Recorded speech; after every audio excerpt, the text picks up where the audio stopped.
Kako napraviti kolač od kokosa i čokolade? Kolač je zaista ukusan, lako se pravi i jeftin je. Kao meru možete koristiti čašu od 200 ml. U šerpu sipajte 3 čaše mlijeka, pola čaše šećera, 1 kašika arome od vanile. U vruće mlijeko dodajte 6 kašika griza. Mešati dok se smesa ne zgusne. Skinuti sa vatre i sipati 2 čaše kokosovog brašna. Dobro promešati i ostaviti da se ohladi. Za koru su vam potrebna 2 jaja. Odvojiti belanca od žumanaca. Staviti malo soli i dobro umutiti. Dodati pola čaše šećera i nastaviti sa mućenjem. Sipati 1 šećer od vanile. Dodati 2 žumanca i sve lepo umutiti.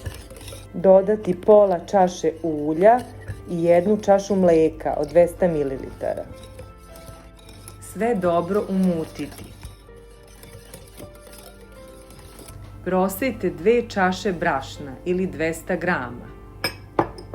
Dodajte 1 kašiku kakaa. Dodajte 1 pecilni prašak i sve to dobro umutite.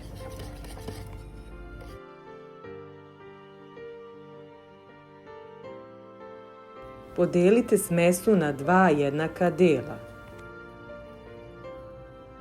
Podmazati pleh i sipati 1 deo smese.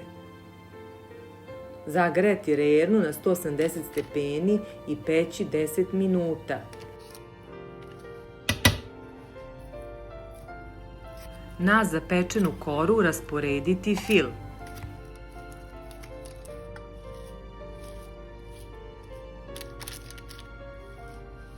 Preliti drugom polovinom smese za koru.